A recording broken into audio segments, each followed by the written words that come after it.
After you, my dear. Why, thank you, darling. May I help you to your seat, Mrs. Engen? Must have been quite a weekend. We start our 2-week marriage and family class today. We had to stop at the office and get our reading list and our course outline. And we got a peek at the list of our assigned spouses. Right, for our trial marriages, we have to do budgets, plan meals, do household chores. And there's stuff for the men to do, too. Eric. Sorry. Well, I know you two are linked for life. What about the rest of you? Who is hitched to whom? I'm very proud that Sarah has been assigned to be my wife. I couldn't have asked for a more agreeable, well-mannered, considerate husband. I can't believe my luck. I am Mr. Darlene. I can't believe I'm married to a guy that dresses like a chemical spill. Maria? I'm stuck with Alan. Hey, this is no bowl of kumquats for me either, you know. Well, some marriages are made in heaven. This one was made in a classroom. Dennis? This whole assignment is a farce. I mean, come on. Marriage is just an institution of the state created to produce work units. I mean, personally, I'm opposed to the way that it reduces women to the subservient roles of reproductive and domestic slaves. Morally and ethically, I don't even think I can participate in the assignment. Dennis, tuck in your shirt. Make me! I take it that's the little woman. Yeah. Well, good luck. No marriage, not even a trial one, is easy. Is that based on your marriage, Mr. Moore? Well, I didn't have the chance to practice the way you do. I mean, marriage is difficult. It's just a problem to be solved like any other. But there is more to it than that. Marriage is like the Foreign Legion. If you haven't been in it, you'll never know what it's like. So, when President Carter decided that, we... see you tomorrow. Later. Oh, hi. Hi, Charlie. Hi. Well, I suppose you heard. Heard about what? The new IHP class. The one about marriage, yeah. You can't teach marriage. I mean, that is like trying to learn how to play the trumpet by mail. You know, whose crazy idea was this class, anyway? Mine. Well, pardon me while I extract this foot from my mouth. Charlie, I happen to have extensive training in marriage and family counseling. I happen to believe that this is an area that requires a little first-hand knowledge. Well, pardon me for saying so, but I think that no marriage is better than one that didn't work. Well, pardon me for saying so, but I think it's a mistake to teach a course in marriage from a naive and unrealistic point of view. Better than bitter, angry, and disillusioned. I don't think I ever said my marriage was like that. Oh, you broke up because you were too happy? Look, Bernadette, two people at the same time are going in the opposite direction. The only place they're going to meet is in a divorce court. And this is supposed to be my free period, so I do need to finish grading these tests. Oh, gee, Charlie, you know, I think you'd be a lot more comfortable in the teacher's lounge. Why? Because this is where I'm teaching my class. Delicious sort of irony at work here. I am being evicted by the newlywed game. Hi there. Hey.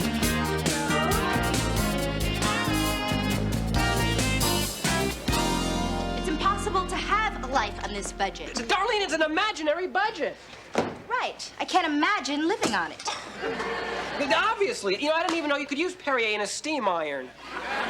Look, here's an idea that's going to save us a lot of money. What's this? Coupons. Look at this. 10 cents off on Does, 15 cents off on pot pies, and 25 cents off on odor eaters. Morning, everyone. Morning. Mr. Moore, did you have problems with money? Doesn't everybody? No, I mean when you were married. Well, on what an off Broadway actor made back then, there were a lot of things we couldn't afford. We worked it out. I bet your wife didn't spend 90% of your budget on food.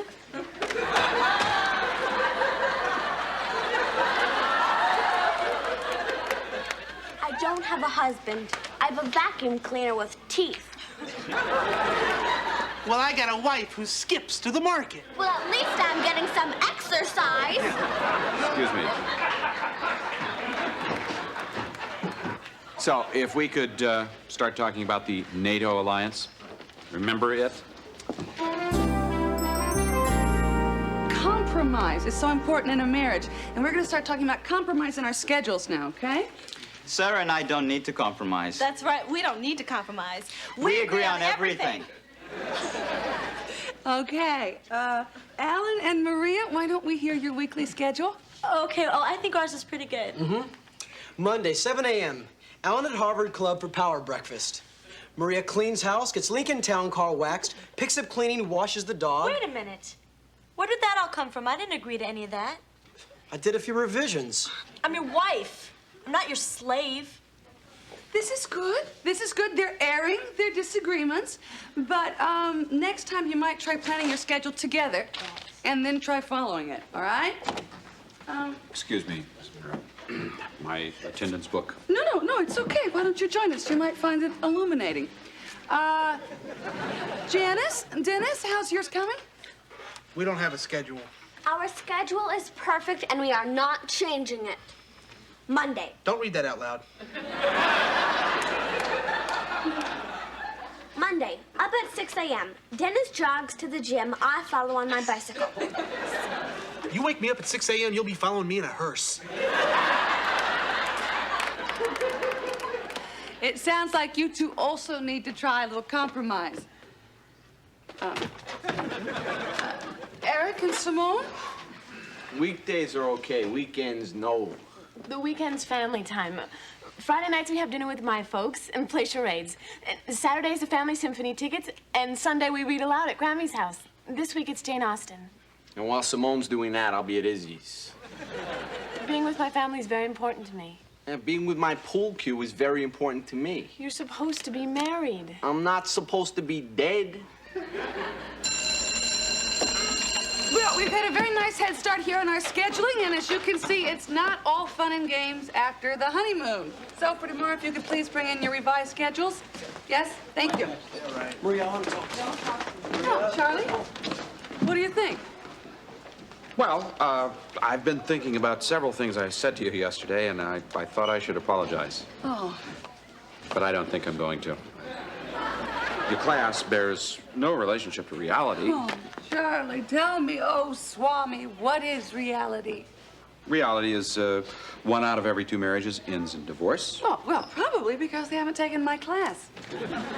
Bernadette, really, you know, teaching the kids schedules and budgets may help them get a job in a bus station somewhere, but I don't think it's going to prepare them for marriage. Oh, what would you teach them, Charlie? Well, what about love? I mean, what about 2 people growing mutually interdependent? And there are larger commitments, like having kids. Oh, I'm going to get to kids. Oh, you're going to teach them about kids? Yeah, I'm going to teach them about How are kids. you going to teach them You about want to know kids? how I'm going to teach Yes, them about I kids? wanna know. Well, I'm not going to tell you. I knew it.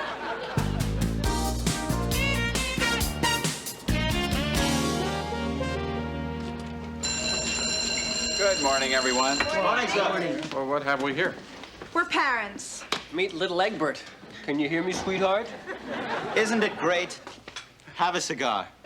Well, thank you. Cuban chocolate, my favorite. So, she gave you these eggs for babies?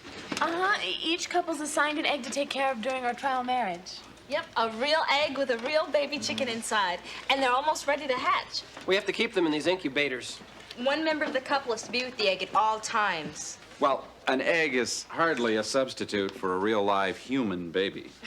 You'd be surprised. We have nighttime feedings. Everybody's to get up every 3 hours and turn the egg. And just to make it real, warm up a bottle of formula. And you're actually going to do this? Yeah. Yes, sir. Janice, that reminds me. Excuse me, Mr. Moore. Sweetheart, I was wondering if you could take care of our kid, our egg child, tonight. I got something important to do. No, Dennis. The whole point of the assignment... Yeah, sacrifice. I'm aware of that. But we're talking about a future chicken versus the last night of the Star Trek convention. A Trekkie convention? Why can't you people get a life? Janice, this is important. Lieutenant Uhura is the speaker. No, it is your turn. The subject is closed. Excuse me. Excuse me, Mr. Moore, I just told you... Excuse me, Miss Mira. I was just curious to see how my little IH peers were doing as parents. Well, you can't actually call them parents. Perhaps farmers. This farmer's not too happy. I do not have time to babysit a future omelet. I have an important meeting to attend tonight. At a Star Trek convention.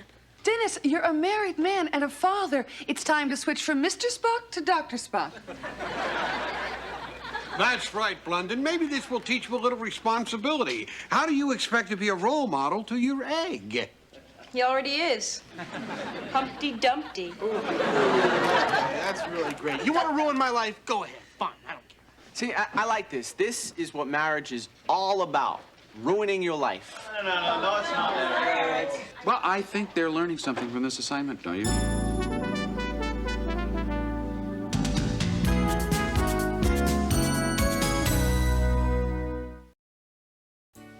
Eric, that's not what marriage is all about. What happened to your marriage, Mr. Moore? Yeah, what happened? Well, what happened to my marriage was personal. Let's not argue in front of the children. Right. We wouldn't want to ruffle any feathers before they hatched. That's right. Okay.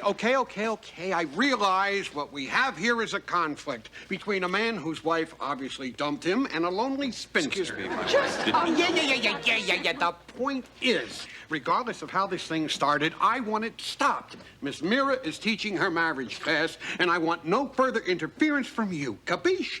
If they will keep their marital squabbles and their grade A large offspring out of my history class, I'll try to overlook this foolishness temporarily. Well, I accept that. Grudgingly. Fine. Now can we all get back to work? Enthusiastically, huh?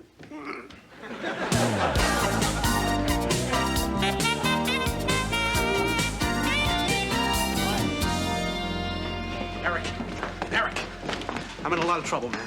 What? Your mother changed the lock on the refrigerator? Last night I took our egg to the Star Trek convention, and I don't know how, but I lost it.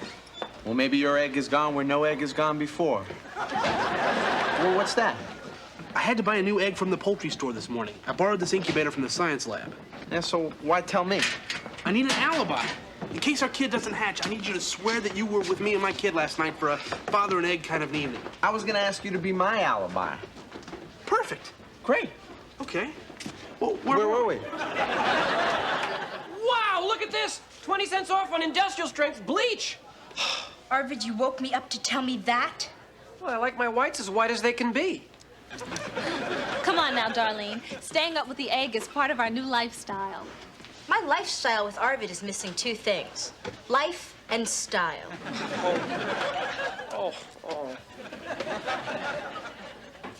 Arvid, what is that you're taking? Jelly-o-mints. Don't you mean Jellusil, Arvid? These do the same job for 10 cents less. Staying up with the egg gives you such a wonderful sense of accomplishment. And you know, last night, I could hear the egg scratching on the inside of the shell. And then when the egg falls back to sleep, you have that quiet time on the phone with your spouse, talking about the surprises the next day holds. Oh, shut up. I'm just glad tomorrow's the last day. I couldn't spend another day with Chicken Little. Oh, well, maybe you should have married Eric. Last night was his turn and he wasn't there. Hey, I left a note. Later? Good morning, everybody. Good morning. Excuse me. Excuse me. I was up all night burping our egg. Why doesn't it just hatch already?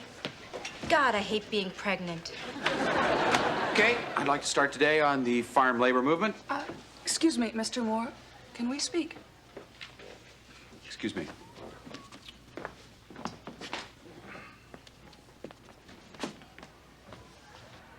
I've been thinking, Charlie, this is so silly. I mean, we're friends, so we had a disagreement. I think we can get over it, huh? No, you're right. Well, good. And if you really want to know, I understand. You understand what? Well, last night, I talked all about you in my psychology class. You talked about me? Why? Well, it came up, and we all agreed that your intentions are probably good, but that you're projecting the hostility that you still carry with you from the unresolved conflict of your divorce that you haven't fully worked through. And Charlie, I forgive you. Bernadette, I'm over my divorce. Charlie, it's okay. You do not have to deny those inner feelings. Could we drop the psychobabble for just a moment? Charlie, this isn't psychobabble. No, it is. No, it is not. Please? Look, I'm willing to admit that a marriage and family course could be valuable. No, thank you. If the approach was different. Oh? Do you happen to have an approach in mind? Yes and no. Well, Charlie, if you have something useful to say to my students, by all means say it. And if not, I don't know how to put this tactfully, but put an egg in your shoe and beat it.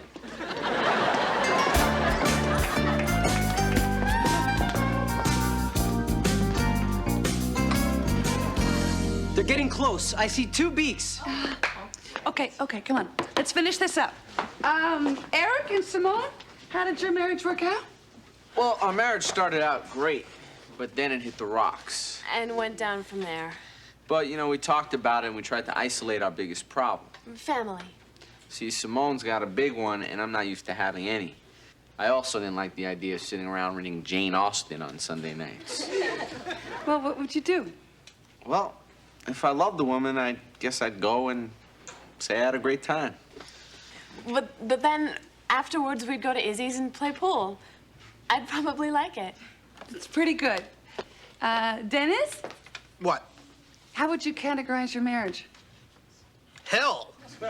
She tried to make me over. All she kept talking about was clothes and diet and exercise. If I'd wanted that, I would have married Richard Simmons. So you're saying that your marriage didn't work? The only good thing that came out of this marriage was a little chicken I get to raise. Darlene, Arvid? Well, I'll say this for Arvid. He may be cheap, but he never lost his temper. I don't know how he keeps his composure. Arvid? Well, Miss Muir, let me put it this way. This is a note from my doctor. Please excuse Arvid from being married to Darlene. She's giving him an ulcer. It's more than he ever gave me. Oh, I guess we don't have to ask how Gerard Halal and Sarah did. Well, he certainly was nice. She was pleasant. He was considerate. She was gracious. We had no arguments, no disagreements, no fights. No egos, no traumas. No sparks. No excitement. It was like being trapped in a greeting card. I guess our relationship works better as friends. Well, at least you learned what doesn't work for you. And finally, Alan and Maria. You mean oil and water? Yeah, I'm surprised it lasted this long. It was terrible. It was awful. All we did was fight. Like cats and dogs. But I must admit, she put up a good fight. She even won a few. A few? Okay, maybe half. I never figured a woman could be such a worthy adversary. I never thought that underneath his dumb male chauvinist front. Alan actually has an open mind. Strange as it seems, it was kind of fun. I think we were happy. Yeah. I think we were too.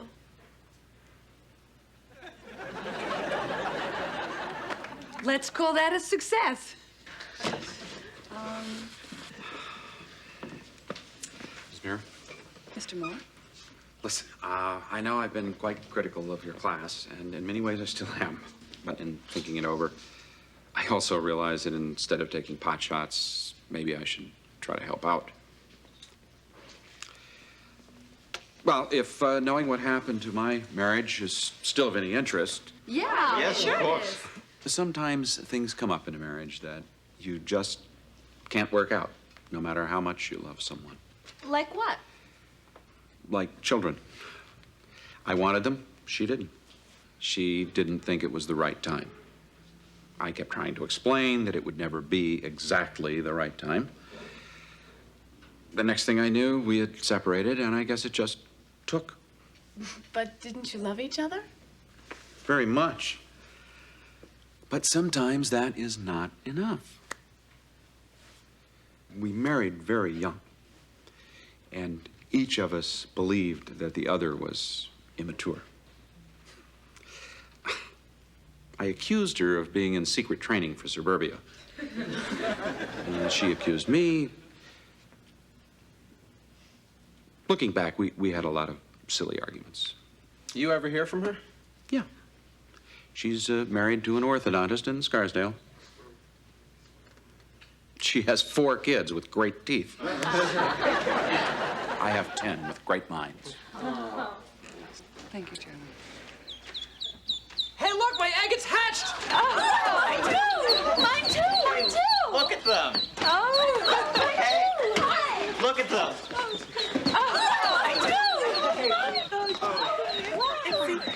Janice, Dennis, where's yours? Our child is a duck? It's a miracle!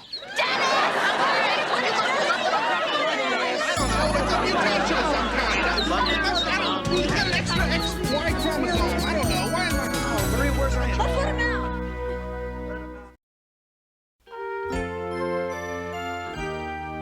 Cheap, cheap, cheap, cheap, cheap, cheap. Oh, isn't that sweet? He already knows your name. Dennis, we have to find that egg. I know. Excuse me. My name is Nichelle Nichols. How do you do? My name is Charlie Moore. How do you do? I think this might belong to someone in your class. Lieutenant Uhura! Could this be yours? It was left at the convention. At first, I thought it was a Klingon's breakfast. But then I saw it said Fillmore High School. Don't touch that. Hey, listen. Think you could beam her up? Oh. Scotty, come in, please.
Put the luggage on the red bus. Spasiba, spasiba. Thank you very much. Okay, listen up. Here's your schedule. We check in at the hotel, study, dinner, study, and lights out. Tomorrow it's study, lunch, study, and then a reception where we meet the enemy. The day after that, we study, right up until the academic meet. All right, let's move it out, gang. Move it. As we drive through Moscow, I'll be pointing out places of interest from my guidebook. Got the architecture here. Great looking owl. On your right is a typical Russian building with a typical statue in front. That's the poet, Mayakovsky. That must be the Kremlin. Not so fast. Let me check the guidebook. Yes. On your right, the Kremlin. Dr. Samuels, can we stop and walk around? You get a better view from the bus, trust me. It's beautiful here. Here we have the famous Bolshoi Theater. Dr. Samuels, can we... Forget it. They're probably out of town anyway. Hey, Dr. Samuels, room service is complimentary, right? Wrong, London. It's the entrance to the Space Museum. Dr. Samuels, we gotta stop. It looks closed. Our hotel, built by Stalin. Scary times, politically and architecturally. Okay, everybody, stick together. Let's have a light lunch and start cramming. Excuse me, Dr. Samuels, but when are we actually going to get to see Moscow? We just saw it, comrade. Let's go, team. Come on, let's go.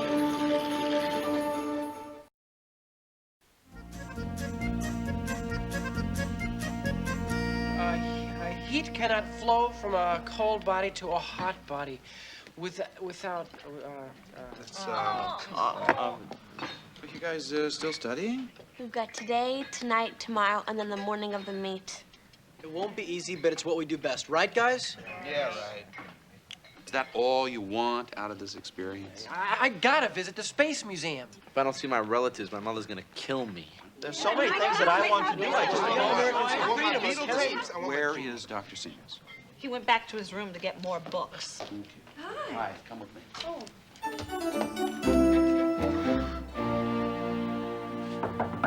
Dr. Samuels? Dr. Samuels? Dr. Samuels, we need to talk. Listen, are you...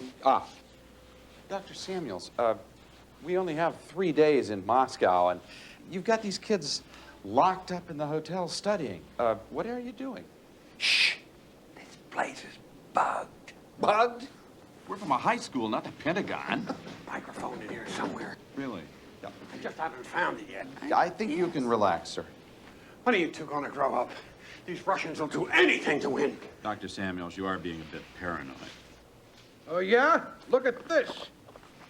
Ha! Who's paranoid now, huh? Dr. Samuels, you have to give them 1 free day.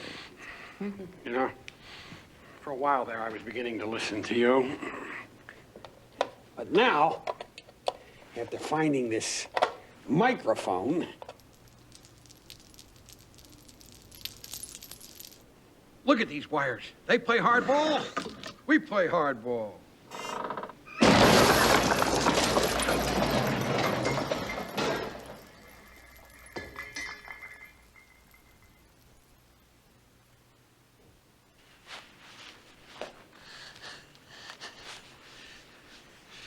You heard nothing, you saw nothing. Capiche? Free day tomorrow? Free day tomorrow. It was the right thing to do. Get out of here.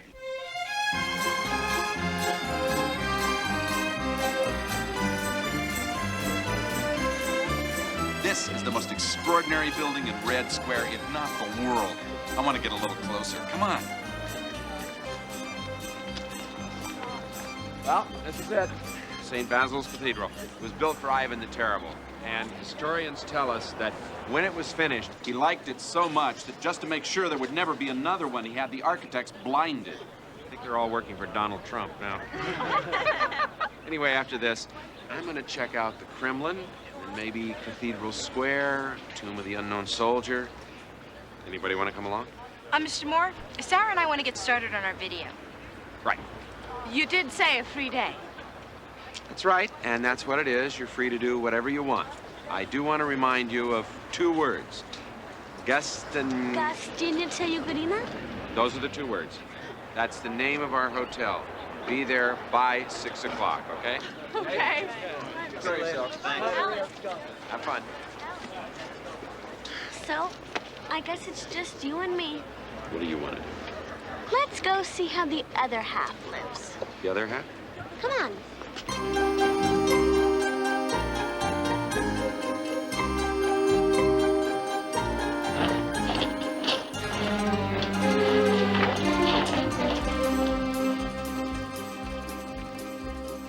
Wow! I can't believe I'm standing in the middle of the actual Kremlin. What good is it doing us, Arvid, huh? I mean, look around here. Would you just look around? Do you realize we could be making a fortune selling blue jeans and selling tapes of Ringo singing Octopus's Garden? God, a man without a mission. You're a man who owes me $250. Whoa! Look at this prehistoric missile launcher. Whoopee. This cannon was the largest in history, built by the son of Ivan the Terrible, as a deterrent to his enemies. It was never fired. Wow, this is the H-bomb of the 1500s. Take me with it, okay? Tourists. We've been reduced to being tourists. Smile. Hold it right there. What? Babe skis. Babe skis. Arvid, babe skis. Russian women, right over there. Would you look?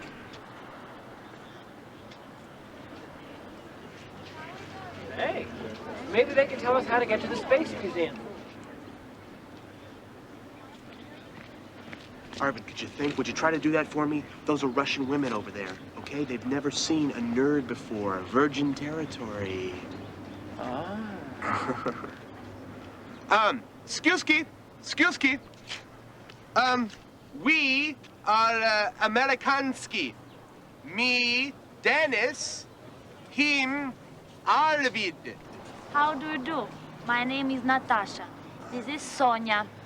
Oh, you guys speak English. That's great. A little. Do you know what a nerd is? Nerd? No. It's American slang for cool guy. Oh, cool guy.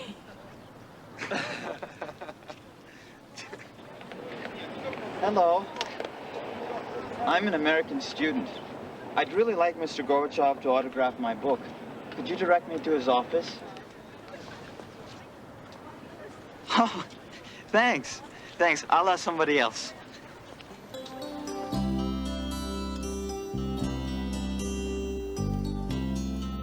This is nice, you know? You and me together.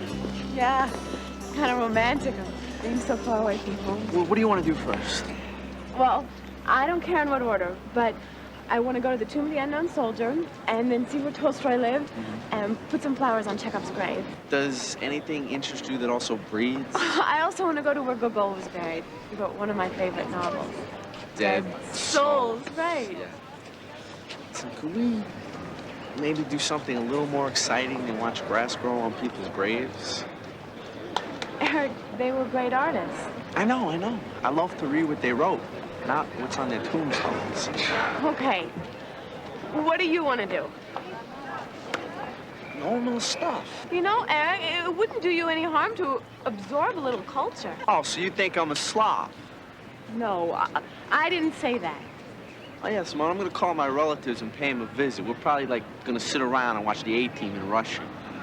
Well, that sounds like a lot of fun, Eric. Well, why don't you go do that? Okay, I will. Okay, fine. Fine.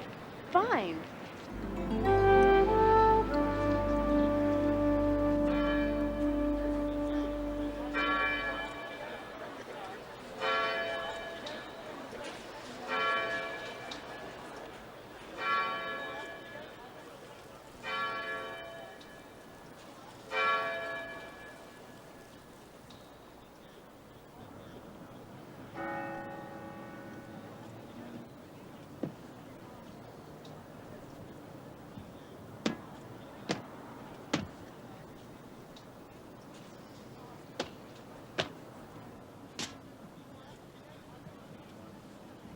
The changing of the guards at Lenin's tomb. Every hour on the hour, every day of the year. Impressive. Yet to the Soviets who spend hours online here, an incredibly moving experience. Cut. Not bad. Can you believe this? A propaganda poster store. Alan, please, don't go in there. I know what's gonna happen. You're gonna get aggravated, and you're gonna get into a fight. I'm not even proud of it. It's incredible. Alan! Alan!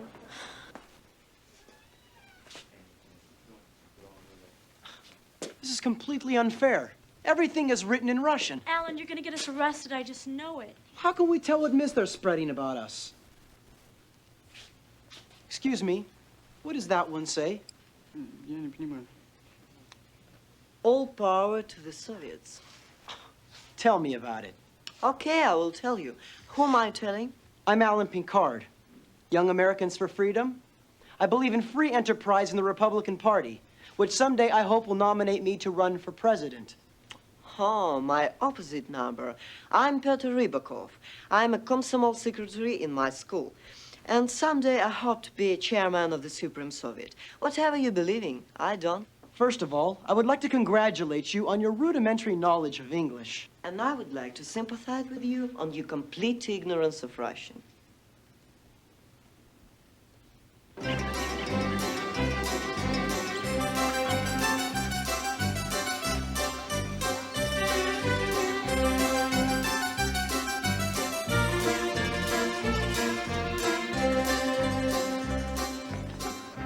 I guess they're talking about us. Do you think it's good? Shh, shh, shh. Did you hear that? What? I distinctly heard Natasha say KGB. They're gonna call the KGB? What did we do? We didn't do anything. We didn't touch them. Not yet. Yet? You know, Arvid, sometimes I think you're a little bit slow. Those are Russian women. I know that, Dennis. Well, obviously they know we're American science prodigies. They would love to own us. Your space, I'm weapons research. Those girls are on a mission. They were probably sent here to pick us up. Do you know how ridiculous that is? These are perfectly nice Russian girls who also happen to be very attractive. Oh, yeah? And when was the last time two attractive girls like that tried to pick up on us? Maybe they think we're sharp dressers. They want information, Arvid. Would you grow up? Their mission is to have sex with us and then blackmail us for information. Sex? Oh, God, how do we get out of it? Get out of it? Isn't this incredible, Mr. Moore? A real Russian high school. It was a great idea, Janice. I've always been curious what they're like. Well, there's no graffiti. That's a good start. Yeah. Use a spray can, go to Siberia. I hope we're not intruding too much. I mean, coming off the street like this. Oh, not at all. Our 10th form English class will be very glad to meet you. 10th form. Yes. Great. Please. All right. Yes.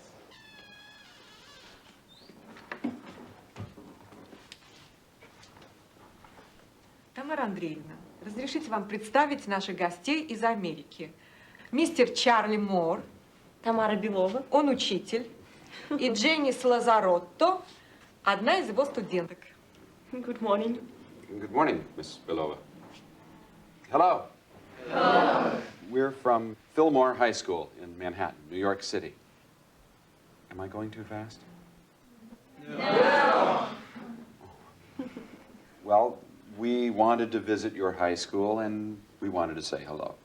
Oh, if you can stay a few minutes, I'm sure my student would much rather practice their English by asking you about America than listen to me talk about transitive verbs, yes? Yes. Yes.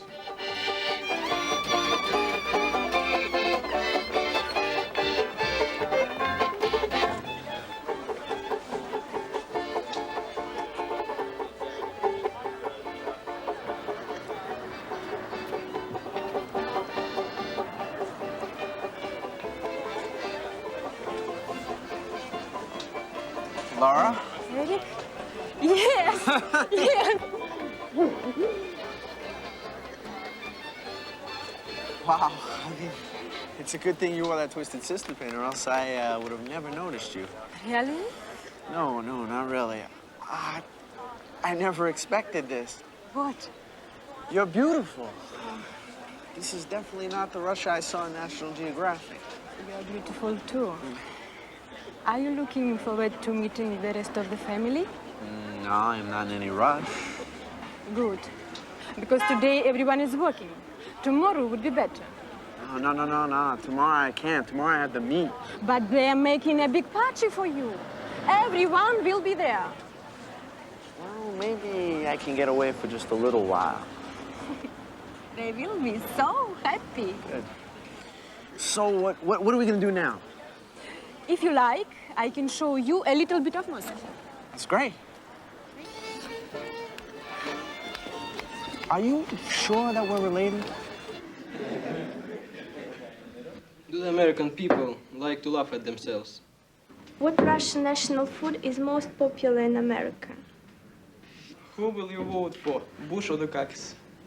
What Soviet films have you seen in America? I want to ask you what Michael Jackson is doing now. What problems of the young people do you have? Would you like to see Gorbachev as the President of the United States? In your opinion, which women are the most beautiful, American or Russian? Well, when in Rome, I think in this case, Moscow, Russian women, definitely. Thank you. Oh, it's my pleasure, believe me.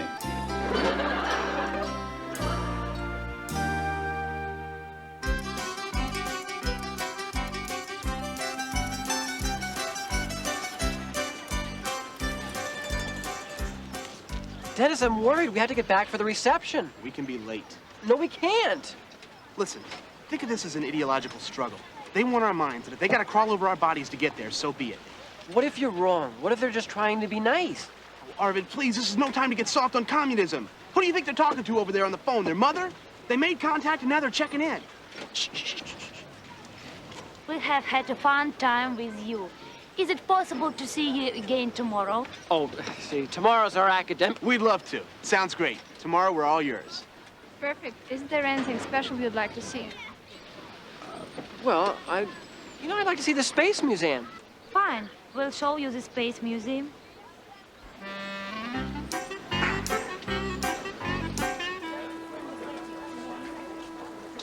What about refuseniks? What's about blacks? Aha! Jesse Jackson was almost nominated for president. Almost. Sounds good. Means nothing. You know what you ought to try? Try having free elections. Oh, my God. Thanks for the good advice. Can you say that we don't need you to tell us how to run our country? Oh, I'm late. Wait a minute, you're not walking out on me now. Alan, we're late too. They're gonna be waiting for us. Perhaps we will talk again. When? In 30 years. If you actually convince your people to elect you. Goodbye.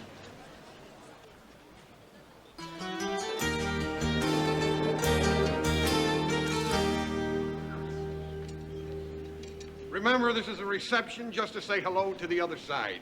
Be courteous, but beware, they'll try to intimidate you. Especially since they've spent the day preparing for tomorrow's meet instead of traipsing all over town like a bunch of tourists. Welcome, Americans.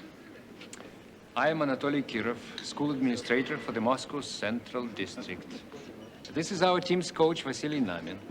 May I present Mr. Samuels? Dr. Samuels. Dr. Samuels. Charmed. Mr. Moore. Hi. Miss Mira. How do you do? Oh. Excuse me. I'm smitten. Oh, спасибо. Ladies and gentlemen, this year's Moscow academic team.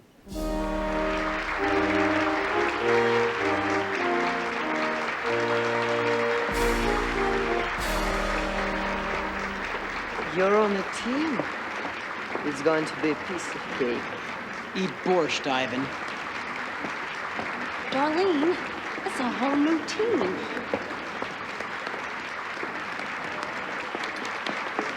Excuse me, this is not the team we played against in New York. These are all different kids. Yes, you are right. But where are the kids we played against in New York? Unfortunately, none of them were good enough to make this team. Uh-oh. Uh-oh. Черт возьми. What does that mean? Uh-oh.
Simone, nice shoes there. Forget it, Dennis. I'm not giving you any more money. It's not for me, Simone.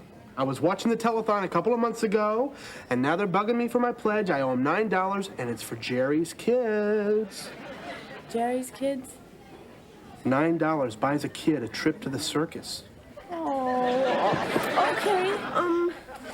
Here, I've only got $3. I'm sorry. Can I give you the rest tomorrow? Yeah, I guess. Hey, Arvid! Arvid! Right. Whoa. I need to borrow $6. Dennis, you borrowed $2 from me last week. And you borrowed $1 yesterday for lunch, remember? Yeah. That's $3. So that leaves $3 you owe me. All I have is $2. Okay. You'll owe me $1, but I want it no later than tomorrow. Do you understand?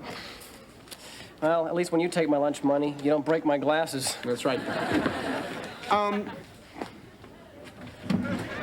Maria! Don't give them any money, Maria. The best thing to do with panhandlers is to give them your usable discards. How would you like to live to see puberty? How would you like to pay me back my money, you welcher? Hey!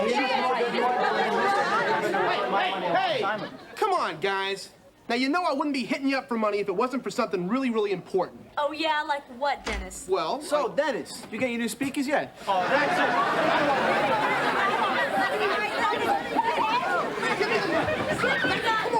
I'm impressed. It's like a reenactment of the bank panic in 1933. Dennis owes us all money. Oh, it's just a run on Dennis, huh? You get a weekly allowance, right?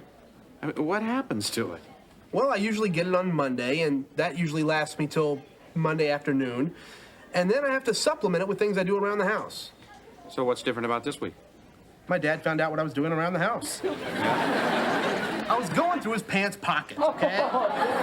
Was he wearing them at the time? I thought he was asleep. He looked so peaceful there in the recliner lounger. And he goes berserk. Oh, and get this.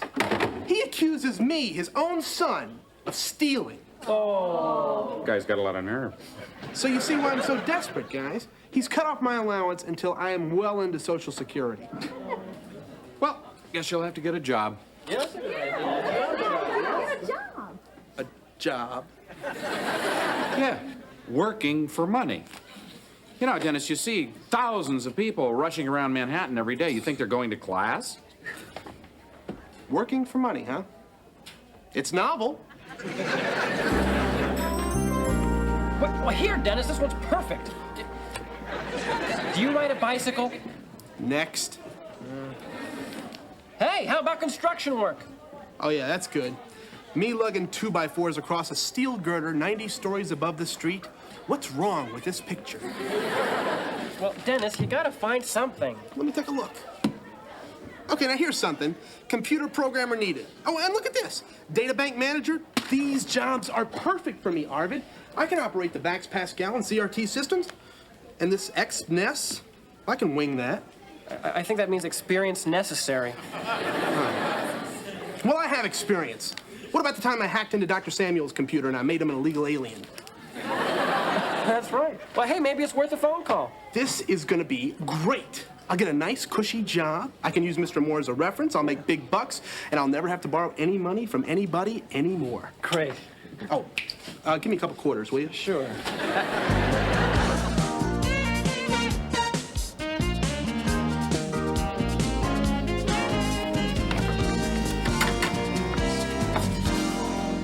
Morning, Tony. Hey, Charlie, I'll be right with you, okay? Try the new breakfast special. It's goat cheese. I think I'll start the morning with some coffee. I'll be right back. I get it myself, is okay? Terrific. I'm a little short-handed today. All right. Where is Dimitri? He's going upstate. Attica? No, Syracuse. He's in college now. That's great. I don't know how great it is. I'm waiting on tables here. You know, it so happens that I got a student who is looking for a job. Oh, yeah, what, one of them geniuses? Well, he's a bright kid. Hard worker. He's very smart. Good with people. This kid is sharp, Tom. He's a loser, right? Deep down, I think he's a good kid, but he needs to work, you know? Hey, for you, Charlie, we'll give him a shot, huh? All right. Put it there, pal. Thank you.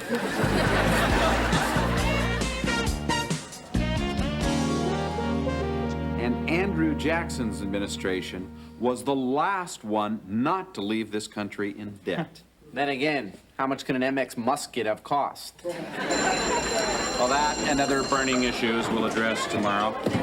Dennis, I need to speak to you. See y'all.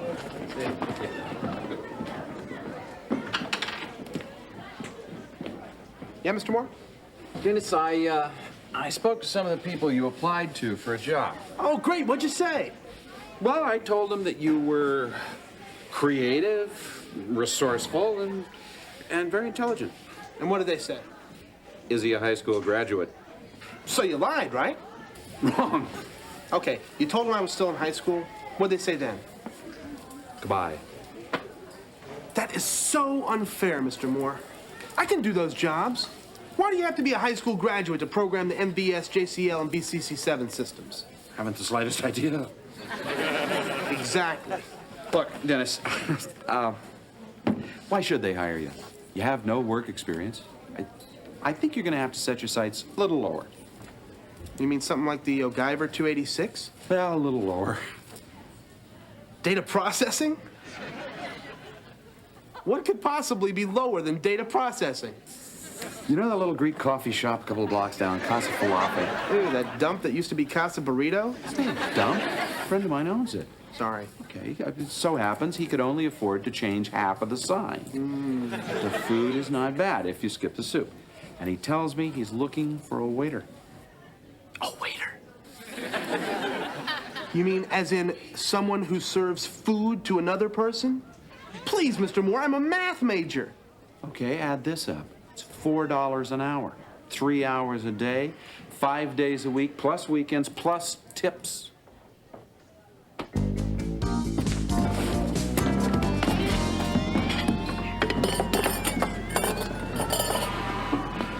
Enjoy your lunch. Hey, Slim. Yo. Now, I might not be the galloping gourmet over here, but I do know that pastrami's not supposed to be brown. I am a waiter, not a food colorist. Hey, wise guy, here, you eat it. Why don't you let me get you another sandwich, sir? It's my fault. Whoa, where you going, bub? I ordered roast beef well done. Look at this. It's bright red. Hold on. All right, I think I figured this out. Here. It's for you. Bon appetit. Yo, Dennis. Malted. Oh, thanks, Mr. Pappas. I'll tell you, this is gonna hit the spot. Not for you. Him. Sorry. What are you doing? I'm sorry, Pully. Bring it over here. I'll get you another one. See, I heard you. You said Dennis Malton. How many times I gotta tell you? But You're you trying to said ruin my Dennis Malton. business here. No. You eat that. Go clean up the table. Yeah, do something good for a change. Get out of here. Will you?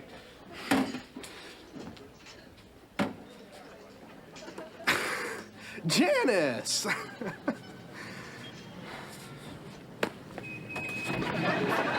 Do we have a lunch date? It's funny. All through school today, I've had this strange craving for goat cheese. Yeah? Well, we're out of goat cheese. Sorry, sir, your bologna's rancid. I'll get you another one. That's okay, because now I have a strange craving for revenge. Janice, what are you doing? Janice, hang up that phone. Come on, Janice, please don't tell anybody. Come on. I want my money. You'll have it. I want it now. I don't get paid until Friday. What about tips? Are you crazy? You've seen me work. Dennis! Hello, Arvid. Guess what? There's this fabulous restaurant that you must try. Yo, Gumby. There's crud on my fork. I love this. Something wrong with your milkshake, Arvin? Yeah, I ordered a tuna sandwich. So make them take it back. This'll be fun. Oh, waiter. What? No, it's okay. I'll just drink it. It's all right. It's an understandable mistake. Just have this, even though I have a lactose intolerance. Boy, I sure hope I don't swell up. Well, well, well. After all the insults, after all the put-downs, after all the practical jokes, finally my chance is here. Dennis, clean off this table.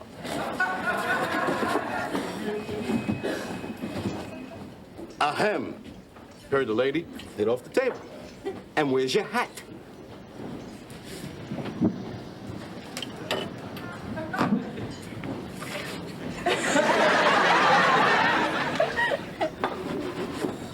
Oh, Dennis, you missed a spot. All right, that's it. Go ahead, take your best cheap shots. Just remember, he who laughs last laughs loudest. It's true, the paper hat and everything. This is a nightmare. What are you looking at, huh? Yeah, it's me, okay? Oh, sure. Go ahead, press your greasy noses up against the window. It's not like you have to clean it. Hey, buddy, new invention. It's called a coffee pot. Hang on. Waiting on us must be so embarrassing for him. Uh-huh. I'm gonna leave him a big tip. I think we should see how the service is first. Hey, we don't want to over-tip him. We don't want him to think that we're taking pity on him. Maybe you're right. I think I'll just leave him a thank you note.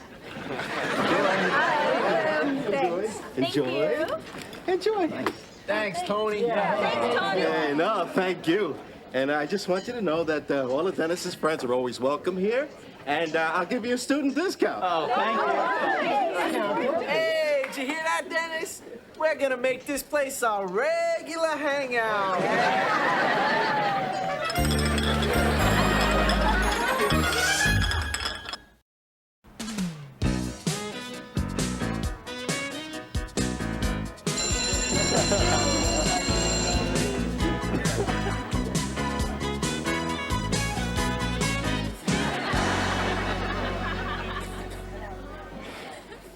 Well, hi, Dennis. How's the new job? How's the new job? Janice made me cut off her crusts. Does that pretty well sum it up? It could be worse. Like what? Camping? They humiliated me, Mr. Moore. Me, Dennis Blunden. Is this the same Dennis Blunden that crazy glued the entire class to their seats? And that gives them a right to go ordering me around? Dennis, you're a waiter. Oh, fine, Mr. Moore. Take their side. Look, there's nothing wrong with being a waiter. It is an honest, respectable job. It's an honest, respectable, hard job. You know, after you go home at night, I gotta stay and fill up salt and pepper shakers and ketchup dispensers. And do you know how hard it is getting the napkins into those little holders? And if my checks don't add up, I'm responsible. I gotta pay for it out of my own pocket. My first day's work cost me $7. The highlight of my day was a thank you note from Simone. Stop whining, Dennis, huh? I mean, you are an able-bodied, intelligent, educated young man. Now, surely you can grasp the notion of earning some money and feeling some self-respect. Respect? Yeah.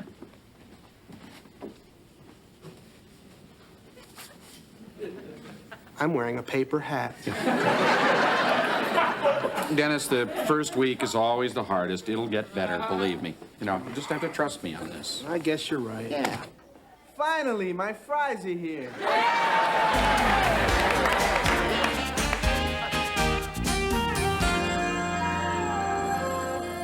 Fillmore, hi, Miss Mira. Yes, just a moment. Charlie, Dennis Blunden's father. Morning, Mr. Blunden. Yeah.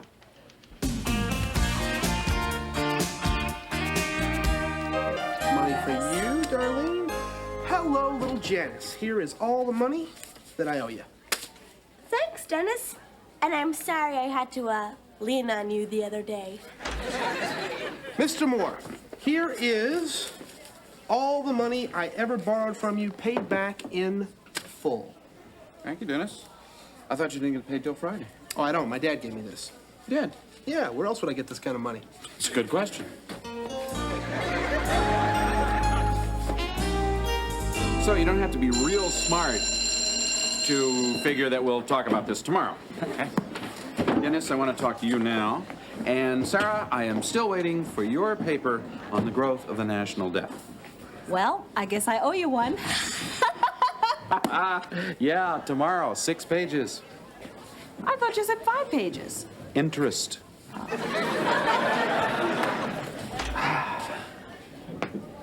Well, I guess your dad must have had quite a change of heart.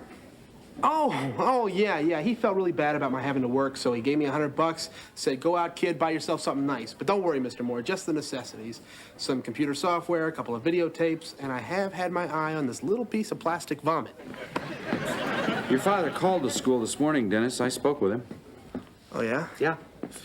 Wanted to make sure that you're not mooching money from your classmates. Said he wasn't going to give you any more. And he's pretty disgusted with your attitude toward your job. Well, like you say, he must have really had a change of heart. Mood swings like that, you should be medicated, huh? Okay.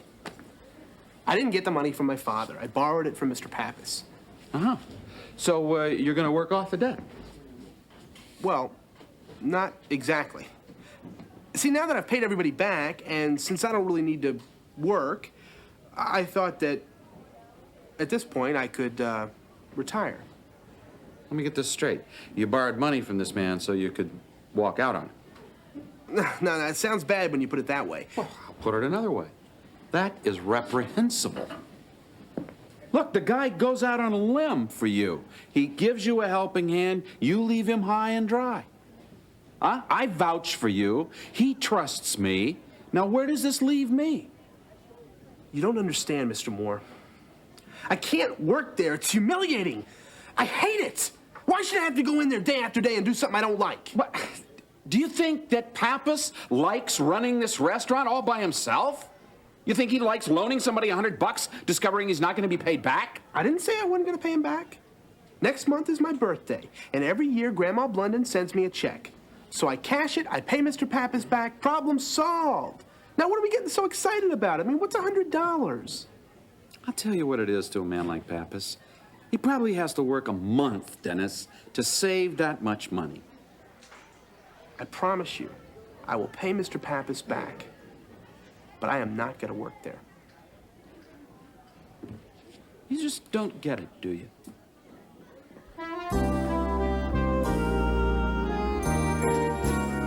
Hey, Tony, you gonna bring me a menu over here, or you just want me to take a guess? Yeah, I'm coming.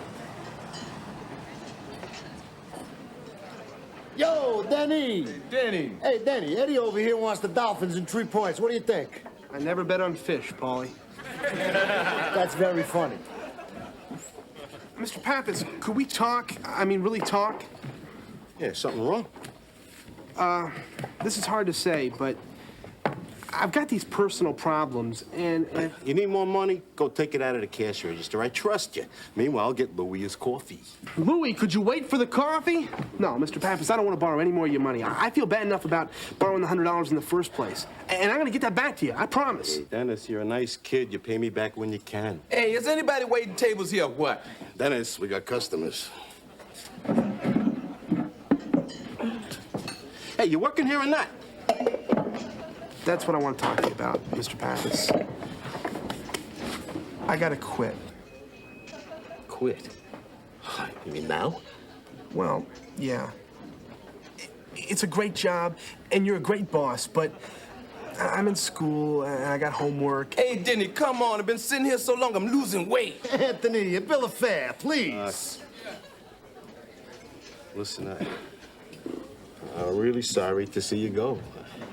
What about the chow? Nice food, huh? Let's go. Hey, everybody, shut up, will you?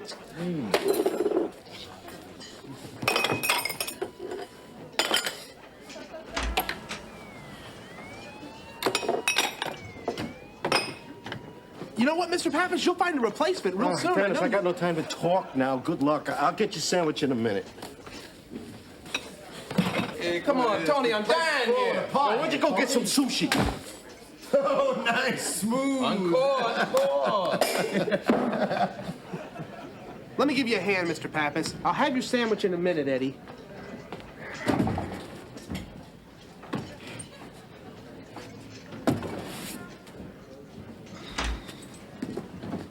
There you go, Eddie. Tuna on rye, no mustard.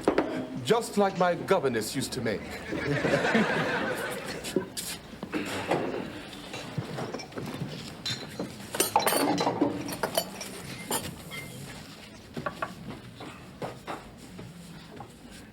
Hi. Hi. Get your menu? Yeah, sure. What are you doing here? About to ask you the same thing. I'm just working. Yeah, I can see that. For how long? I don't know. As long as it takes, or until Mr. Pappas can find a replacement. And until I work off the money that I owe him. I had to do it. No, you didn't. Thanks, Mr. Moore. What'll it be? I think I'm gonna go with a meatloaf.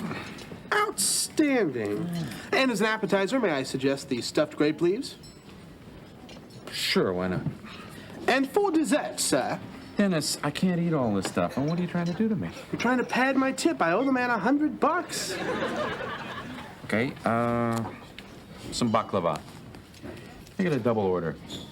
Split it with you.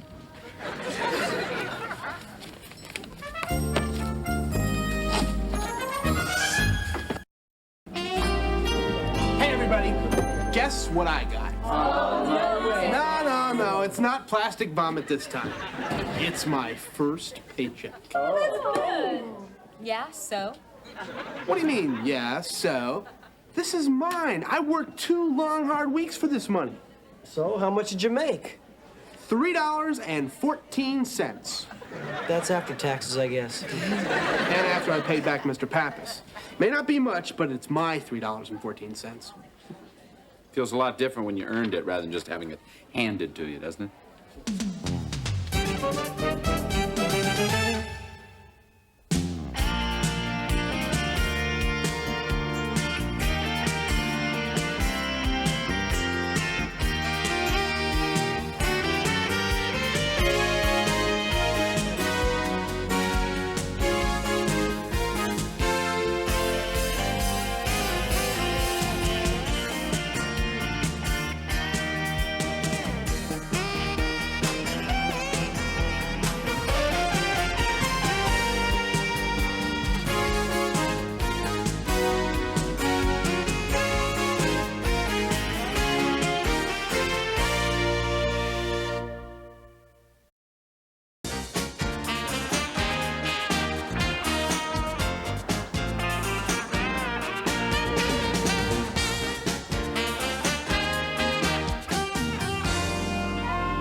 Yeah, I'm warm, Mom. I'm wearing my sweater. The nice orange one. Arvid, great news. We're rich. Not this time, Dennis. Arvid. Goodbye, Mom. It's a science essay competition. We can split a $1,000 scholarship. Come on, I need your help. No. No? No. Arvid, what's wrong with you? What's wrong with me is I'm still bleeding from the last science competition I helped you with. I did all the work and you took all the credit. Don't you think I've lost a lot of sleep over that? That's why I want your help. This is my chance to make it up to you. Come on, Arvid. I want to do my essay on that Jean-Pierre Roche-Baboub guy. Babois. Right. The French physicist. You know his work on subatomic structure? Really? Yeah. Well, what do you want me to do? All of his work is in French. You took French, right, while I was sleeping through Spanish? Yeah, well, Dennis, the only French I remember is soup du jour. If you want a French expert, you want Maria. Maria. Yeah, well, you probably won't be able to tear her away from Chuck. Chuck? Later, baby. Later, stud muffin. And I'm talking about you. You.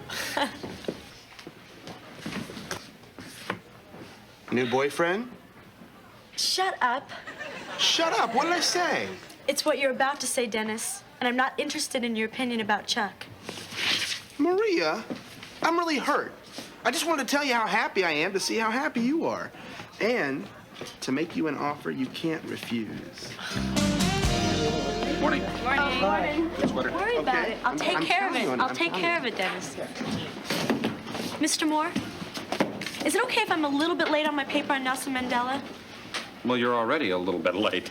I know, but I have a chance to do a science project with Dennis. I mean, how often do male science freaks actually beg girls to help them out? I think it's some kind of breakthrough. Well, just be sure it's not some kind of ripoff. Okay, since we finished our discussion yesterday about World War I, the war to end all wars, today we're going to start talking about World War II, the war to end that theory. But how do we really measure the cost of World War II? 22 million casualties. And the cost and property damage of more than $3 trillion. And destruction throughout Africa, Europe, and Asia. Yes, but I'm talking about the devastation of families, the division of nations. You know, it's not just winners and losers. Humanity suffers. I'm finished now, Alan, yes? Okay, Mr. Moore, we all know war is hell. But why always emphasize the negative side? Great. Why don't you give us a few pointers on the upbeat side of war, Alan? Well, sure. I mean, World War II did give us a number of scientific and technological advances. Yeah, and a lot of miniseries. So what's your point? Now, what kind of scientific advances come out of war? Nuclear bombs? Swiss Army knives? Helen, we are facing the annihilation of 3 billion people. Studies show that within... Hey, Mr. Moore. I got some office stuff here for... class isn't over yet, is it? No, not quite, Chuck. If you want to spend the last few minutes with us, take a seat. Cool. So, Maria.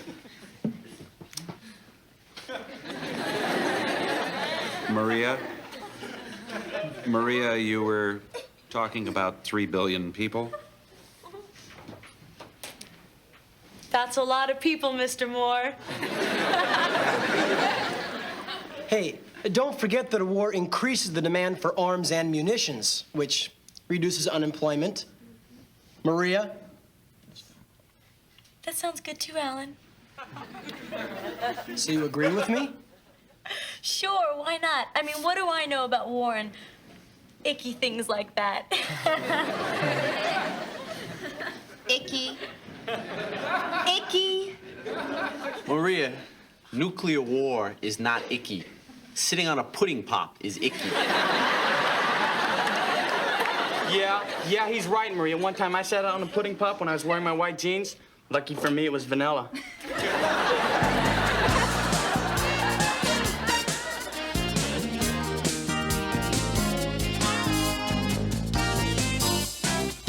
pas Dirac, comme un trou dans une mer de tas d'énergie négative. You know, in French, even physics is beautiful. So are snails. Just give me the English. He's saying that the positron was the first antiparticle to be discovered. Dennis, do you realize what we can do with this? Yeah, make a note of it. Keep going. Its existence was foreseen by Dirac as a whole in a sea of states of negative energy. And what? you know, when Larry hit Curly in the face with another salami, I almost died laughing.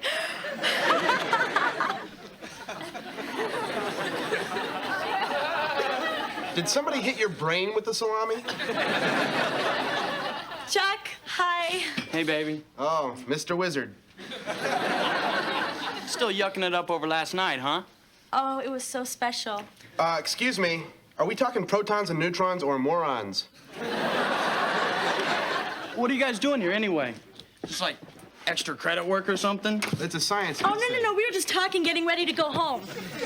Well, you know, that's good. Because I gotta tell you, Maria, I think this egghead class here is taking up too much of your time. Oh, no, it isn't really. Egghead class? Well, no offense, pal. But Maria can tell you, I am a laid-back kind of guy. Yeah, now don't get me wrong. School is cool. It passes the time. But when you really think about it, Dennis, life is short. And can we be honest? We are on this planet to party. I don't think Nietzsche could have said it better. Who's that? Just some kid in our biology class. Oh, look, about our date. Pick me up at swim practice. Oh, Chucky, I can't tonight. What? I have things to do. Well, what things? Well, you know, like girly things. I have to iron my hair and paint my nails, and I have to lay out the things for this weekend, you know. Well, get them done, because this weekend is mine. I know. Later, baby. And I'm talking about you. You. You. You. You.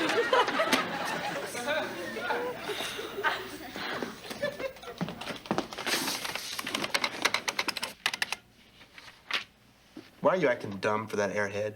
He's a lot smarter than you think he is. He's not smarter than egg salad. The only reason you're going out with that guy is because he's good looking. Oh, come on, Dennis. Like you never went out with a girl because she was cute? No. I've asked, but no, I've never actually.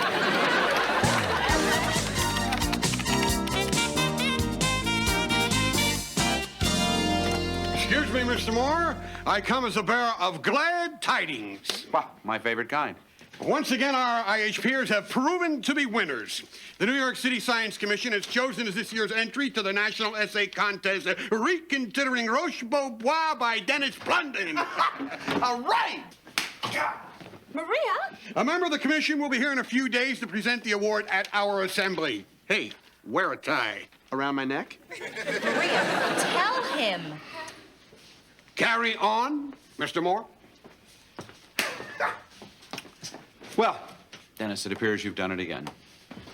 Dennis, you're a jerk. Dennis, you left Maria's name off the paper, didn't you? Hey, I did all the work. All she did was translate a little French. Oh, right. A little French?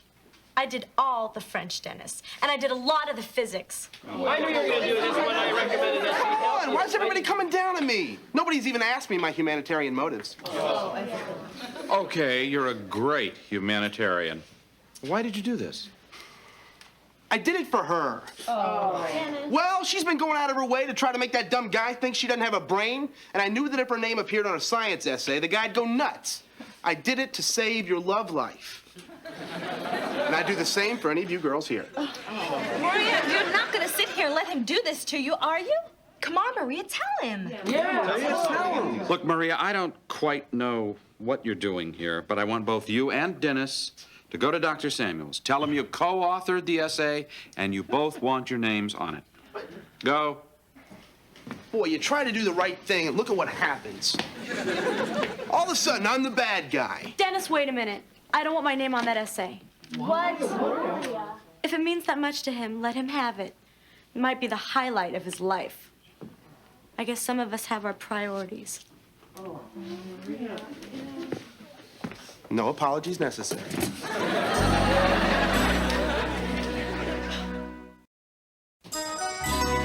So let me ask you another question.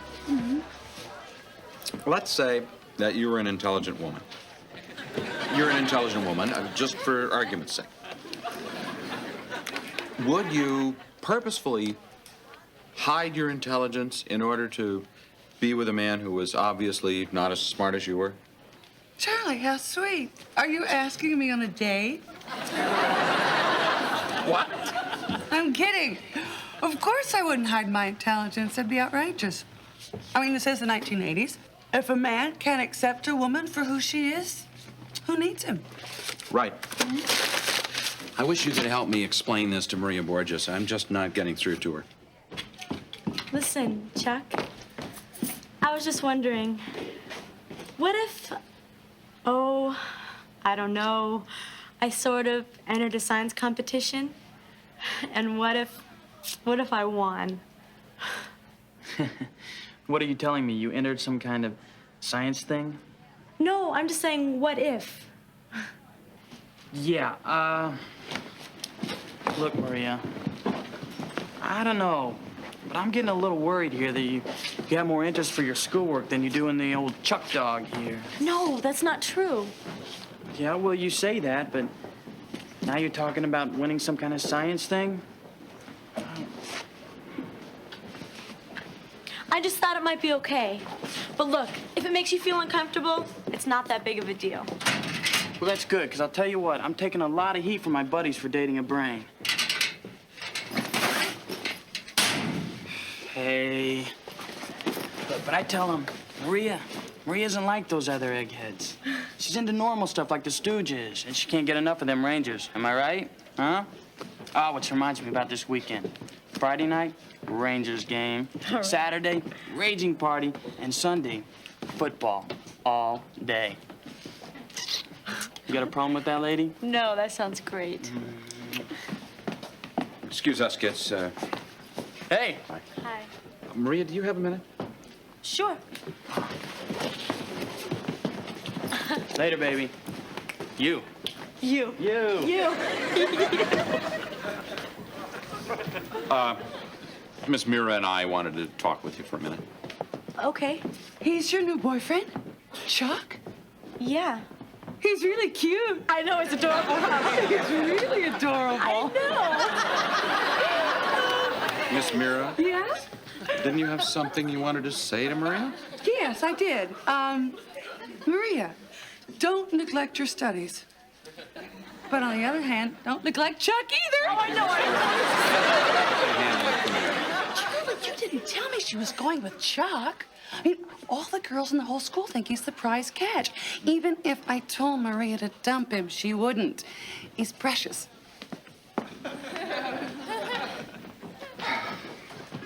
Well, Mr. Moore, I know what you're gonna say. good, because I don't. You have to understand, this is more important to me. Chuck is the only real boyfriend I've ever had. With all the cheerleaders running around school, he picks me. Well, I can understand that. I know but- what you're gonna say, he's not a rocket scientist. You probably can't even spell scientist. But who cares? He cares about me. He likes me. He makes me feel good, and I don't want to do anything to change that. You probably already knew I was gonna say that. Not exactly. I know what you're gonna say. You're gonna say talk to Chuck, right? I already tried talking to Chuck. He already made it clear that he doesn't want a girlfriend that's smarter than he is. So look, I appreciate all your advice. But really, my mind is made up. Look, as long as you're in a listening mode, I'd like to say something else. I think you're letting Dennis walk all over you. Now, if you're willing to sell out, in this case, just to get somebody to like you, what are you going to give up the next time? I know that it's hard to find somebody you care for who cares for you. But you'll never know how someone truly feels about you if you're pretending to be someone else.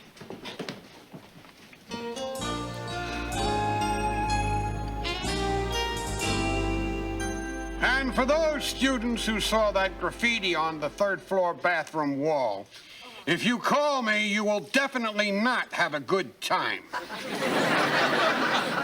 And speaking of writing, I now wish to introduce one of the judges from this year's Intercity Science Essay Competition, Dr. Jacob Bartholomew. Thank you, Dr. Daniels.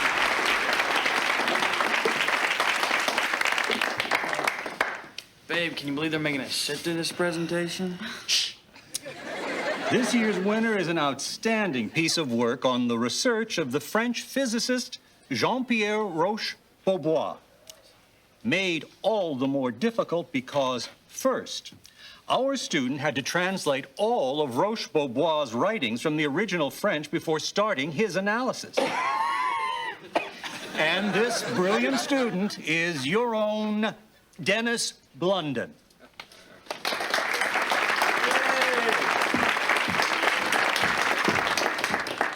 Mes félicitations, mon jeune ami.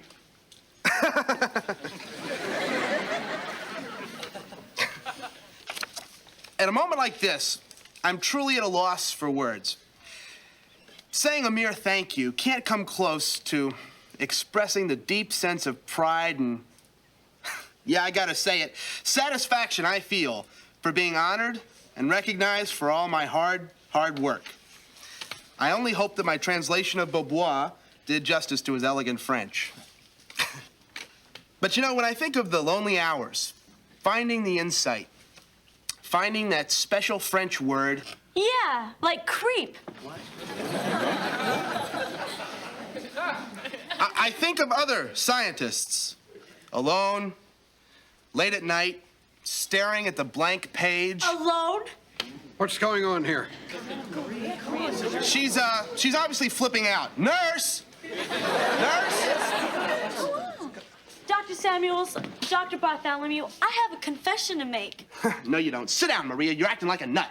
I know it might be a little bit late, but I co-wrote that essay with Dennis. What? Can't you see she's hysterical? I did all of the translations and most of the analysis. London, is this true? Okay, maybe she helped me with a little of the French. A little bit?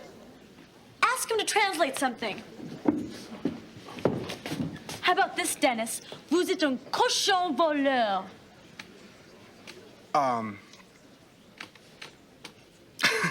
Who am I, Toulouse-Lautrec? I am a scientist. Come on, Dennis, you know it's the truth. You're a liar, London. What does science mean to Dennis? Okay, I admit it. We're partners, all right? Are you happy?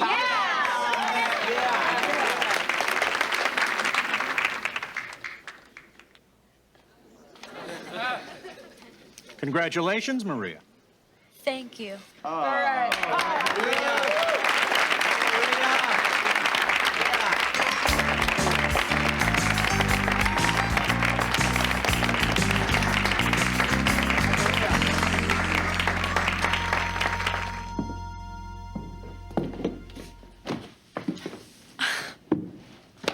I hope you're not mad at me. I was just so afraid to tell you. No, come on, Maria. I'm real proud. Really? Yeah. You are? I mean, how can I be mad at someone who stood up for herself? Now sit down. Thanks. I mean, I was praying that you'd understand. Yeah, well, it's different now, you know? What is? Well, it's like I keep coming up with all these really great things for us to do on our dates, right? And you've been pretending like you're having fun, but deep down, you think they're dumb. So you must think I'm dumb. No, I don't. So we're interested in different things. Chuck, I still really like being with you. Man, I have never gone out with someone like you before. Look, I didn't want to admit to this, but now that everything's out in the open, I gotta tell you,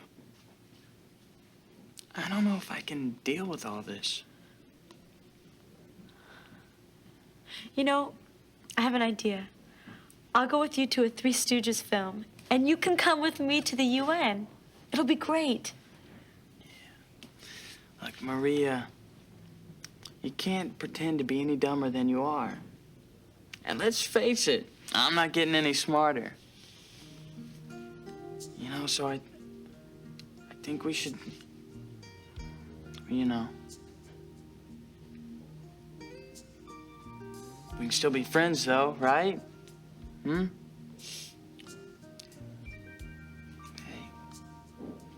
Right.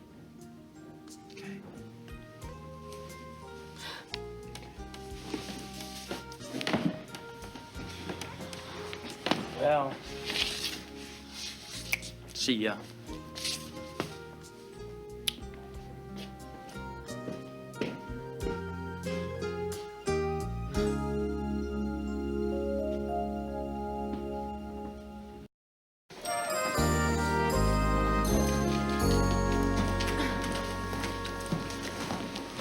Congratulations, Maria. How did it go with Chuck? He says he wants to be friends. Huh? You ever notice when someone says that to you, Mr. Moore? They never speak to you again. Well, I think you spoke up for yourself very nicely today. You were right. If Chuck was gonna care about me, he had to know who I was. I guess he would have found out sooner or later, right? But I'm never gonna date again. Look, Maria, you're very pretty and you're very smart. Now, somebody's bound to show up who appreciates that. But not a stud muffin like Chuck. Mr. Moore, why is it that the cute ones always seem so dumb? Well, imagine how George Bush felt when he was looking for a running mate. Listen, would you be willing to let a crumbling remnant of a slightly stale stud muffin buy you some lunch in the cafeteria? That would be nice. Thank you.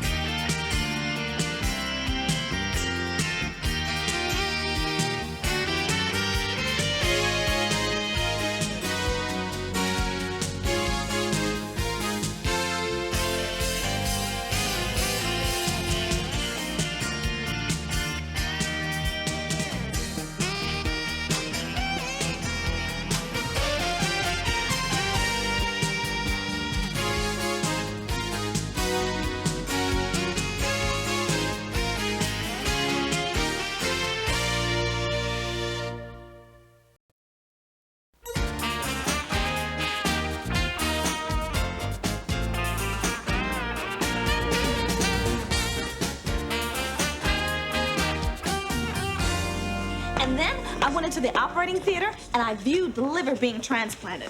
I'm telling you, Darlene, this was the most incredible experience of my life. Sarah, I think you're overdoing the research for this biology paper. Oh, no. I'm not just doing it for the paper anymore. I'm gonna be a surgeon. Oh, Darlene, if only you'd been there, it was beautiful. The way he lifted up the spleen in order to clamp off the artery. I guess you had to be there, Sarah. Oh, you wanna see some pictures? Darlene, you are such a wimp. I mean, it's just a picture of a... Excuse me, I have to use the bathroom.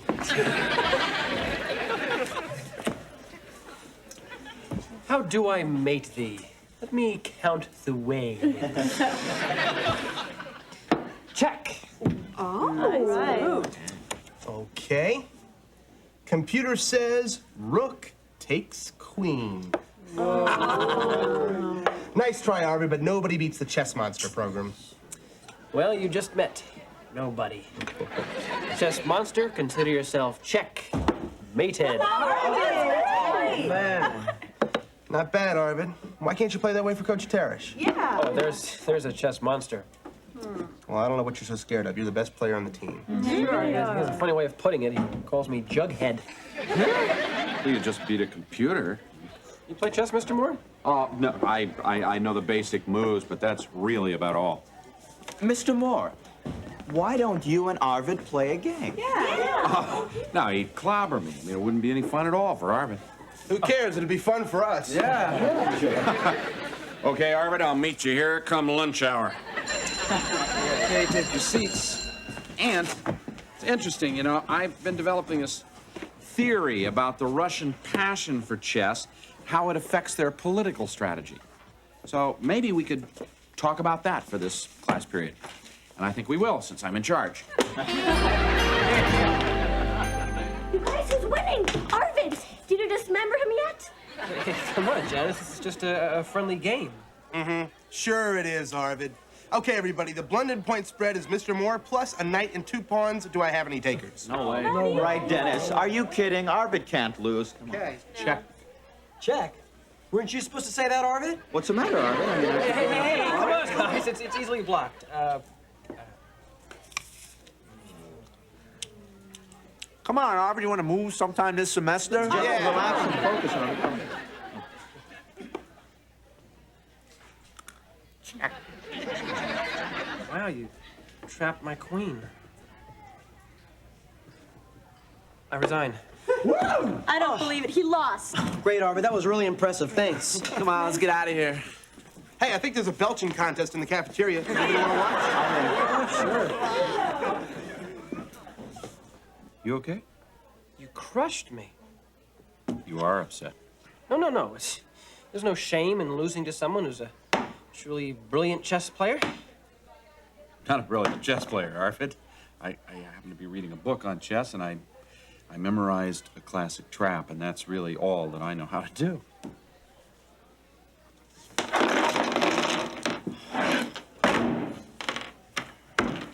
You know, 3 months ago, I would have seen that knight 4 coming from across the room. So what's different now? I don't know. I just choke. What's that like? Well, it's like I hear this voice inside of me going, maybe that's the wrong move. And before you know it, I'm losing to guys like you. Sorry, Mr. Moore, I didn't... It's okay, I understand. Have you thought about discussing this with Mr. Parrish? Mr. Parrish, I mean, I've tried, but whenever I do, I just choke.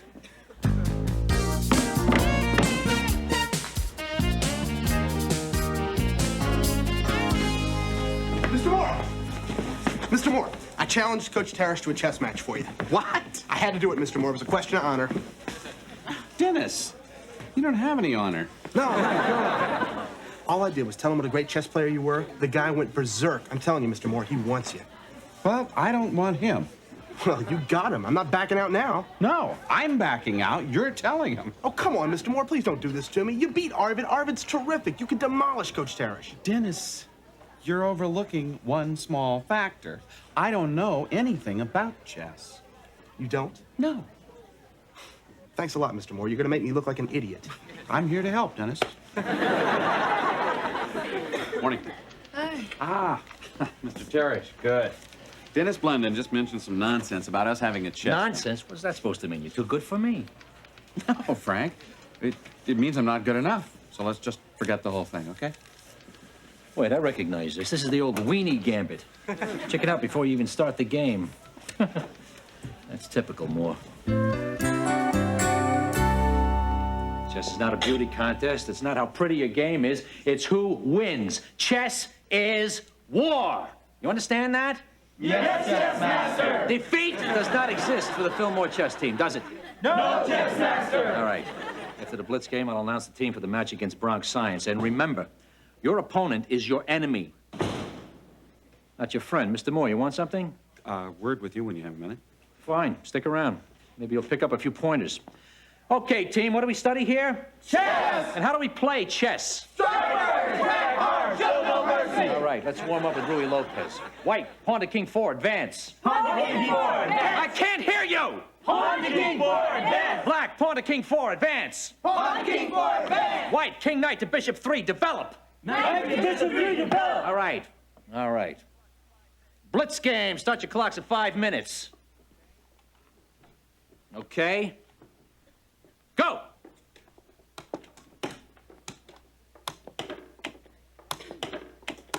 Engen, watch your queen side. Your flank is vulnerable. A double pawn is a dead pawn. Double your rooks. Invade the 7th rank. Engen, you try that against Bronx Science and you are shark bait. Check. Simone, what are you doing with the pawn? Seize the initiative. You got a back rank mate. Finish him off. Mercy is for girls. I am a girl. Not in here, you're not, mister. I resign. You what? Don't you ever say those words in front of these brave chess players. She's gonna win in one move. You got time on your clock. Pick up your king and move it, mister.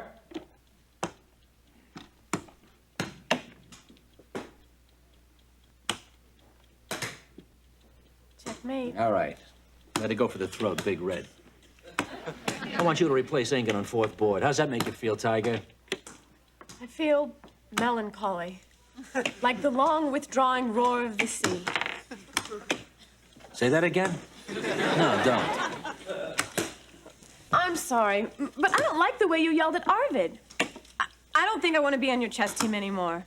I know you hate the word, but I resign. Well, that's too bad. She's got the talent, but she doesn't have the taste for blood. Women. Simone quit because of me. Well, at least you're back to 4th board now. All right, listen up. Here are the team assignments for the match. 1st board, Blunden. 2nd board, Lazzarato. 3rd board, Scarpese. 4th board, Lee. Lee? Excuse me, sir. Wasn't I next in line? You ride the pine, Engen. Why? Why? Because you are a loser. Arv. Arvid. All right, that's it. Hit the showers, you wood pushers.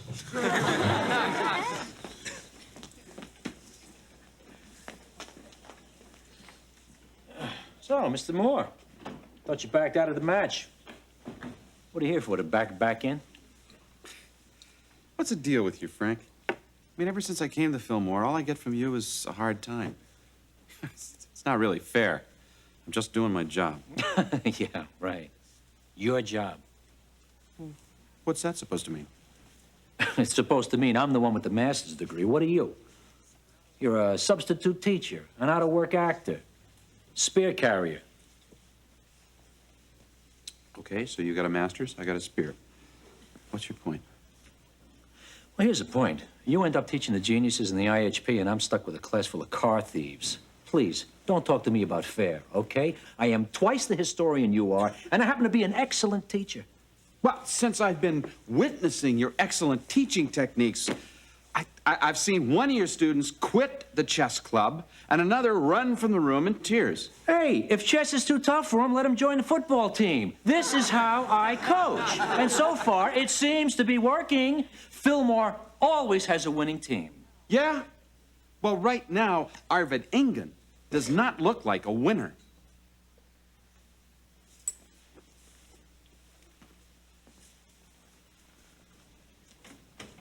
You know, I really love Simone sometimes. You know, sometimes I hate her. Arvid? Mr. Moore. You all right? Oh, you know, sometimes when I'm upset, I talk to my picture of Einstein here. Well, I'm not a Nobel Prize winner, but if you want to talk to an actual human being, you can try me. There's nothing to do, Mr. Moore. I'm all washed up in chess. Mr. Towers is right. I'm a loser. Not from my side of the board. Well, you saw. I got beaten by Simone, by a girl who wouldn't even hurt a fly. In fact, I saw her help one once. I can't do anything right. Arvid, I don't really enjoy standing here listening to you put yourself down. You are good at a lot of things, and chess is just one of them. Like what? Well, you're an excellent mathematician. Sure, the crowd goes wild when I calculate the area of a trapezoid. Arvid, you're more than intellectual abilities. That's true. I am a sharp dresser. Yeah, you're certainly unique. See, but that's not enough, Mr. Moore. Chess was the one way I could get people to notice me. And now Mr. Towers has taken that away. Maybe not. I'm going back in there. I'm going to challenge Mr. Tarish to a chess match. Mr. Moore, that's crazy. You can't beat him. I can win with your help.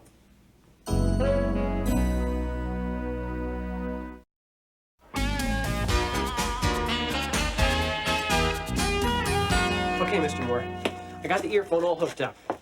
You know, but I still don't think this whole thing's gonna work. Now come on, Arvid. Some confidence, huh? Right. Confidence. Okay. Dennis, how you doing?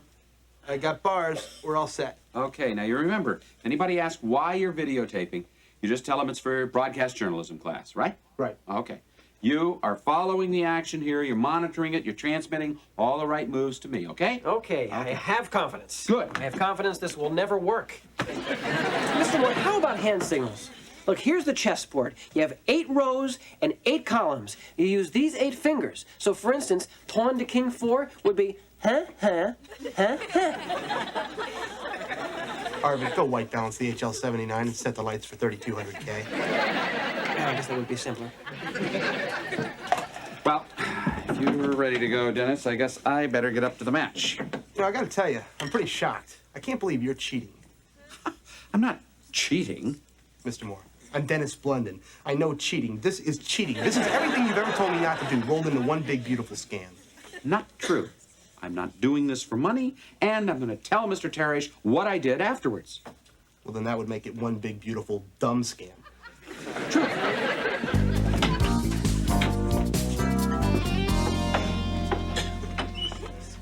But what's really interesting is how a diseased liver can swell up. Imagine a gray jello mold big enough to serve 12. Okay. You want to be a surgeon, Sarah. Does it mean you have to make us all sick? This is all my fault. I mean, if I hadn't quit the chess team, none of this would have happened. Come on, Simone. There's no reason for you to feel guilty. After Mr. Moore gets creamed, then you can feel guilty. I don't know about this chess match, Miss Mira. Blood feud between teachers. It could get ugly. Hey, Dr. Samuels, smile. Let's get this thing over with.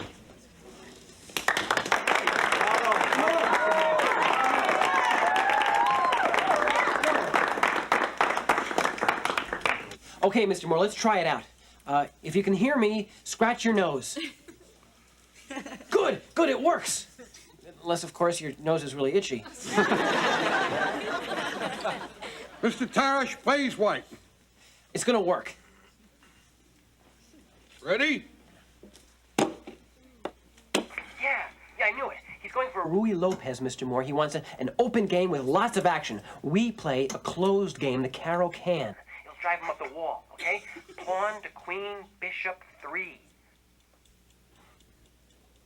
On a queen bishop 3, you weenie. Come on in the center more. Okay, good. Pawn to queen, 4. Oh, the Caro-Can defense. Who do you think you are, Gary Kasparov? No, I'm just Charlie Moore. Pawn takes pawn. Take the pawn? You're talking to yourself, huh? Okay, don't worry, Mr. Moore. I read Kasparov's book on the Caro-Can. Queen's bishop to bishop 4. Have you read Kasparov's book on the Caro-Can? It's really fascinating. Bishop to bishop 4. All right, Mr. Russian chess expert, probably a commie. Here we go. Down and dirty. A gambit variation. I know this one. Mr. Moore's up 2 pieces, but Tarash will never resign. This is great. You're up 2 pieces. I mean, we're up 2. I'm up 2 pieces. I'm beating him, Mr. Moore. I am beating Coach Tarash. It is you. Hi, Arvid. Tammy. What are you doing in No, there? I'm just fixing the janitor's TV set. You see? There we go. Divorce court. I love divorce court. No, you don't. I mean, it's so depressing. I mean, it'll undo all the work we did in peer counseling.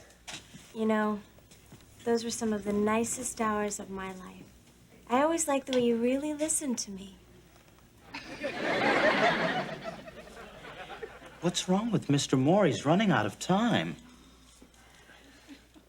Well, I feel it's only fair to warn you. This knight is about to take this pawn, and he's done it. Blunder. Tarash won his night back. Since you're not my peer counselor anymore, would you like to go out with me sometime? Go out? Sure. All right.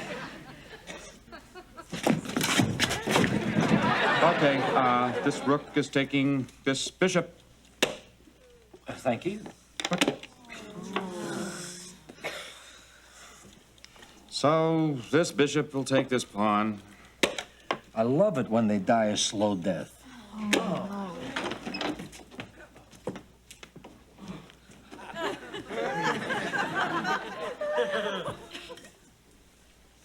He's had it. I can't take the suspense. You think you're nervous? Look at Arvid.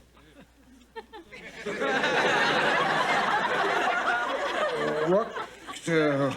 No, knight to king's 8. Check. All right, big deal. You checked me.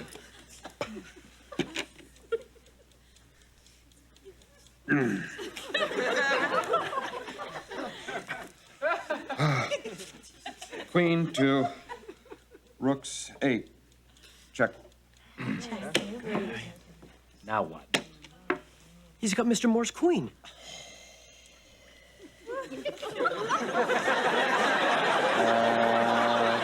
Rook to king's bishop 8. Checkmate.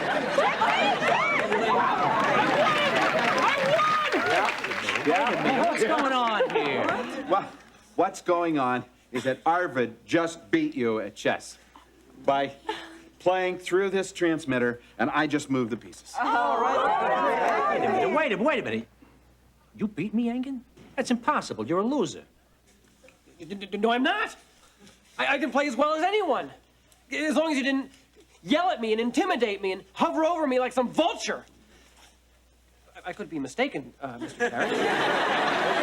No. Stand up for yourself. I like that. And I love that last night move. That was a killer. Yeah? Listen, Arvid, you need me to back off. I'll back off. Hell, I'll move to Jersey if it'll help you play a tournament like this.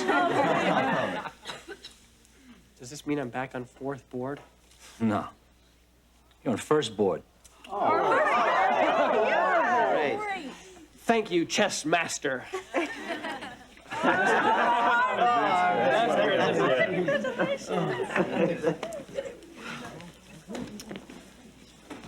Listen, Frank, I'm glad we're getting this straightened out. Yeah, straightened out? What, are you trying to be funny? You humiliated me. Well, it's maybe just a pointer I took from you. What are you driving at? Well, I didn't set out to humiliate you, Frank, but as long as you feel that's what I did, perhaps you can imagine how Arvid feels when you yell at him.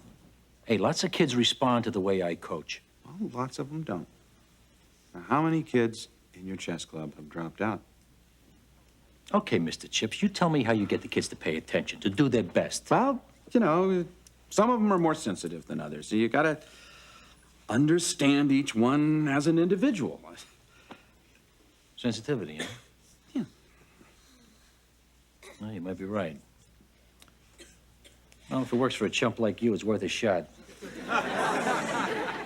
I'm glad we see eye to eye on this, Frank.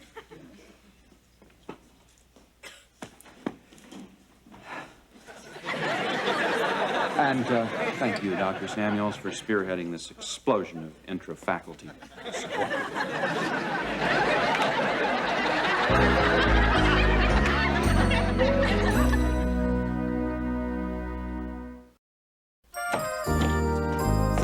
Are you and Mr. Terrace friends now? Well, I don't know that I would call us friends, but I think we're starting to clear the air.